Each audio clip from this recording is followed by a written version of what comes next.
You straight away. Is there anything else? Yes, actually. Can you tell me where exactly the conference center is? Well, it's on South Park Road and it's right at the end of the road next to the library. It's a 10-minute taxi ride from the station and will cost you £5. Otherwise, you can take the bus, which runs every half an hour from the station. That's the 21A, and it brings you straight to the conference centre. Right, got that. That is the end of section 1. You now have half a minute to check your answers.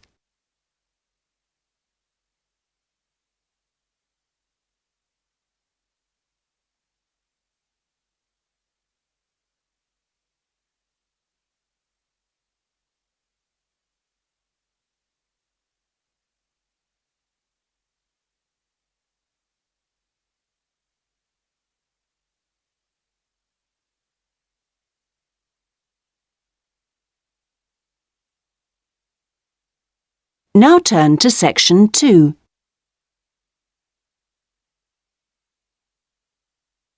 Section 2. You will hear an introductory talk to a group of temporary workers at an international travel exhibition. First, you have some time to look at questions 11 to 13.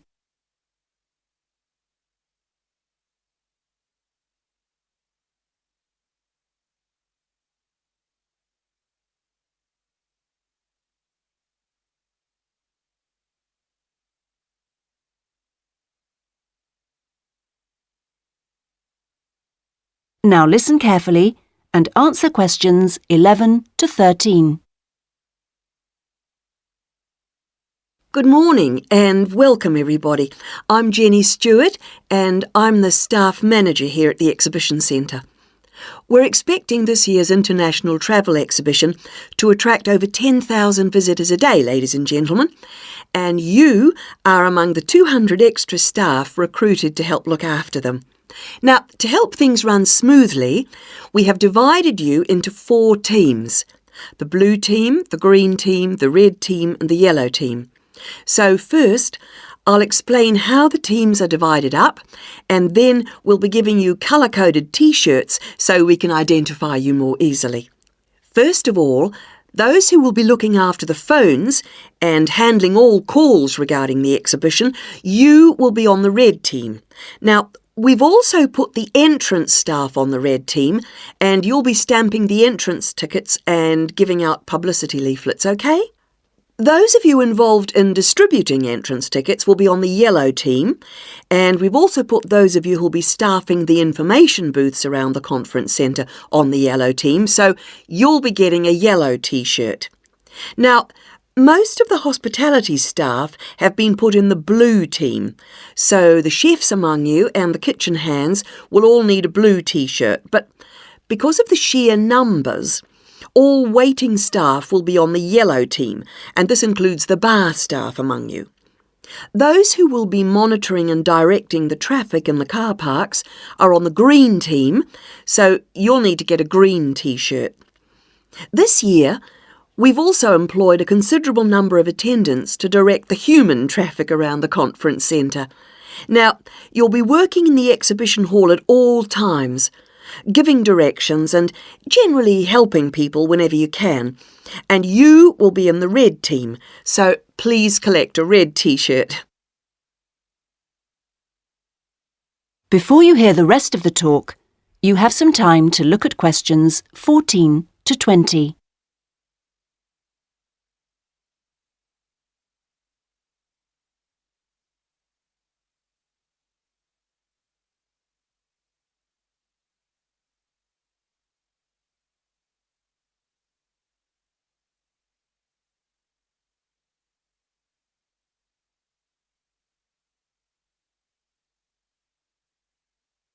Now listen and answer questions 14 to 20.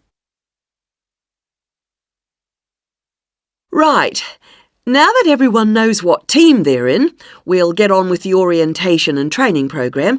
And first, I'll run through the rest of today's program, which you should have in front of you so that you can get a general idea of what else is in store today. This introduction finishes at 9:30, and then you'll be hearing from Anne Smith. Anne works in the accounts department on level 2, and she looks after all temporary staff, and so she is the person to see if you have any problems regarding pay. Anne will be explaining when and how you get this. She will also be handing out your tax forms. And I will just stress that all tax forms must be completed and returned to Anne before your pay can be processed.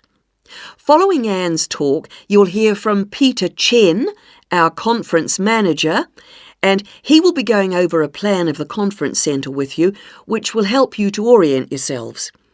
He will also go through the security arrangements with you and show you the fire exits. Then at 10:30, there will be a coffee break in the staff canteen, which is located down on the ground floor. Now, after the break, we'll be moving to a different location for a video presentation, so instead of coming back here, we'd like you all to go to Lecture Room 311. You'll find it on this same level just down the hall, and there you will be shown a video about important safety issues in the workplace called Safety at Work. We'll finish off the morning with lunch, which should give everyone a chance to meet and get to know each other, and we'll be serving you a buffet lunch in the main hall, which is on the first floor from 12 o'clock. After lunch, you'll be divided up into your teams to meet your team leaders, and we're hoping to be all finished by 3, so I won't delay you any longer, and I'll hand over. That is the end of section 2. You now have half a minute to check your answers.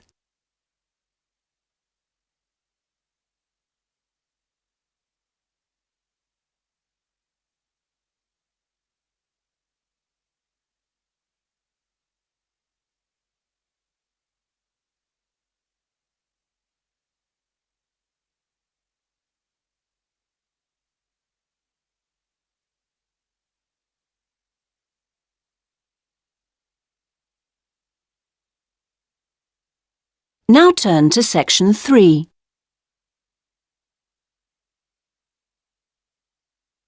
Section 3. You will hear a conversation between a librarian and an education student. First, you have some time to look at questions 21 to 27.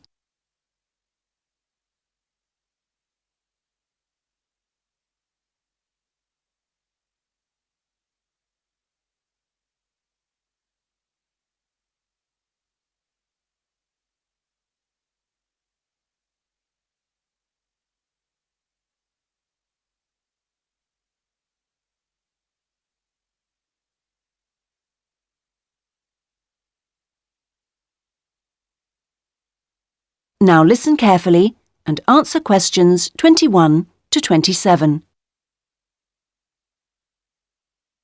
Good afternoon. Can I help you? Good afternoon. Yes, I've just transferred to the School of Education, and I'd like information about joining the library. Well, the School of Education has libraries on 2 sites, as I'm sure you know. This one here is the Fordham site, and the other is on Castle Road. And is there any difference between the 2 libraries? Not in terms of their facilities. Access to online databases and the internet is available at both sites, and each site has a range of reference materials on education. Oh, yes, I see. But the Castle Road site has books on the sociology of education and a collection of textbooks and teaching resources covering most of the subjects taught in secondary schools. Ah, right. But I'm training to be a primary teacher, so I need to look at materials for the 5 to 11 age group. Then you've come to the right place. At Fordham, we hold material relating to primary education, as well as special needs. But, of course, you'll need to familiarise yourself with both sites to make the most of our resources. You haven't mentioned periodicals. Are they held at both sites? Current issues, yes, but if you want to look at back issues, you'll need to use the CD-ROM databases, which are held here at Fordham. I see. Now, about borrowing books. I'm living out of town, so I'm hoping I can borrow quite a few items and cut down on the number of trips I have to make. Right, well, members can borrow 2 books at a time from each site. Only 2 books? Only 2 from each site, but that's 4 altogether. Oh, I see. And how long can I hang on to them for? The borrowing period is 1 month, but of course books can be renewed. You can renew any item a maximum of 3 times. Do I have to come to the library to do that? No, you can do it by telephone or email, but you can't renew overdue books this way, only before or on the due date stamped in the book. We'll need your full name, your borrower number, and the name of the site library you borrowed the items from. So, theoretically, I can borrow books for up to 3 months. Is that what you're saying? Yes, provided they're not recalled. So, what happens then? Well, sometimes an item is requested by another borrower, in which case we'd send you a letter and you'd have to return the book within 7 working days. Don't forget we're closed on Sundays. Okay. Before you hear the rest of the conversation, you have some time to look at questions 28 to 30.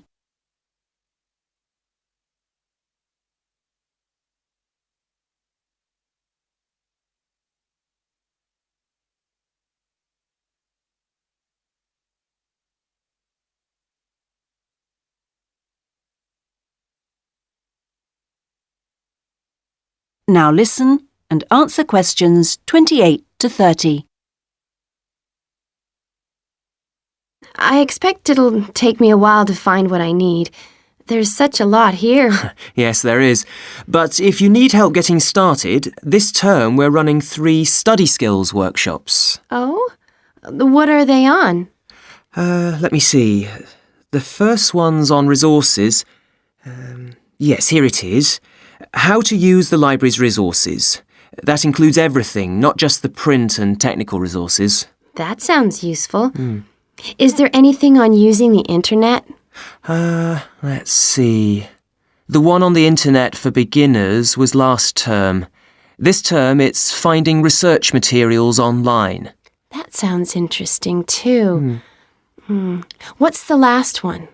It's a workshop on dissertations. What do you mean? How to write one?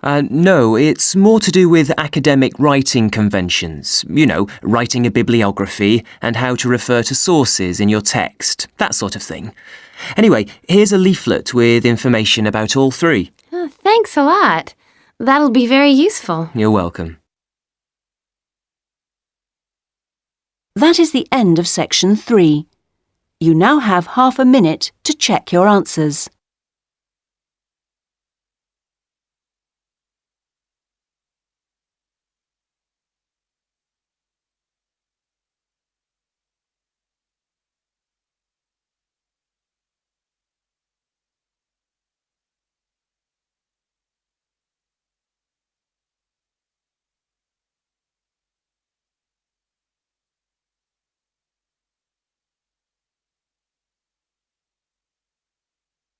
Now turn to section 4.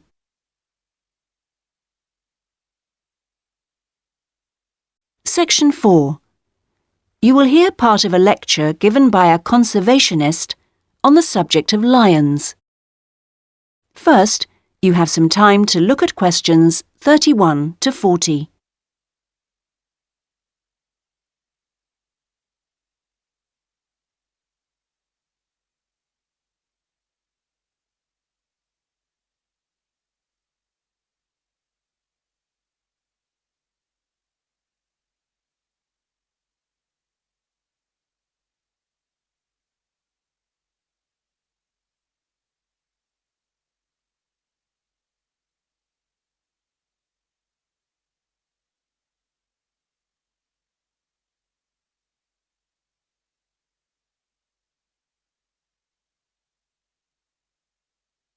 Now listen carefully and answer questions 31 to 40. Well, most people think that lions only come from Africa. And you would be forgiven for thinking this because, in fact, most lions do come from Africa. But this hasn't always been the case. If we go back 10,000 years, we would find that there were lions roaming vast sections of the globe. But now, unfortunately, only very small sections of the lion's former habitat remain. My particular interest is Asiatic lions, which are a subspecies of African lions. It's almost 100,000 years since the Asiatic lion split off and developed as a subspecies. At one time, the Asiatic lion was living as far west as Greece, and they were found from there in a band that spread east through various countries of the Middle East all the way to India. In museums, you can now see Greek coins that have clear images of the Asiatic lion on them. Most of them are dated at around 500 BC. However, Europe saw its last Asiatic lion roaming free 2,000 years ago. Over the next 1900 years, the numbers of Asiatic lions in the other areas declined steadily. But it was only in the 19th century that they disappeared from everywhere but India. So, how can you tell an Asiatic lion from an African lion, with which you're probably more familiar? Well, in general, Asiatic lions are not as big as African lions. The colour is more or less the same, but the appearance of the mane is different. That's the hair around the lion's face and neck. The Asiatic lion's mane is noticeably shorter than the African lion's. Asiatic lions also have a long fold of skin on their undersides, whereas not many African lions have this.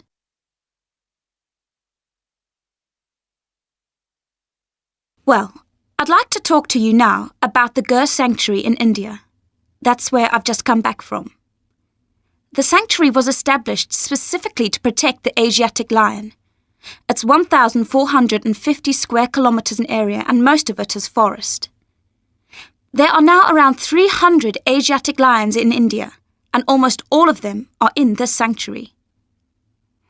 But despite living in a sanctuary, which makes them safe from hunters, they still face a number of problems that threaten their survival. One of these is the ever-present danger of disease. This is what killed more than a third of Africa's Serengeti lions in 1994, and people are fearful that something similar could happen in the Gir Sanctuary and kill off many of the Asiatic lions there. India's lions are particularly vulnerable because they have a limited gene pool. The reason for this is interesting. It's because all of them are descended from a few dozen lions that were saved by a prince who took a particular interest in them. He was very wealthy, and he managed to protect them. Otherwise, they'd probably have died out completely. When you see the Asiatic lion in India, what you sense is enormous vitality. They're very impressive beasts, and you would never guess that they had this vulnerability when you look at them. The Asiatic lions don't have the Gir Sanctuary to themselves, I should add. They actually share it with about 2,000 farmers. A significant proportion of the lion's diet is made up of the livestock of these farmers, goats, chickens, and so on, as much as a third, in fact. And they've even been known to attack humans, especially in times of drought. One final piece of interesting information. In ancient India, one of the greatest tests of leadership for a man was to fight a lion. Now, it seems, in modern India, it will be a great test to see if the lion can be saved. I'm sure this is something that all of you will share concern for too. That is the end of section 4. You now have half a minute to check your answers.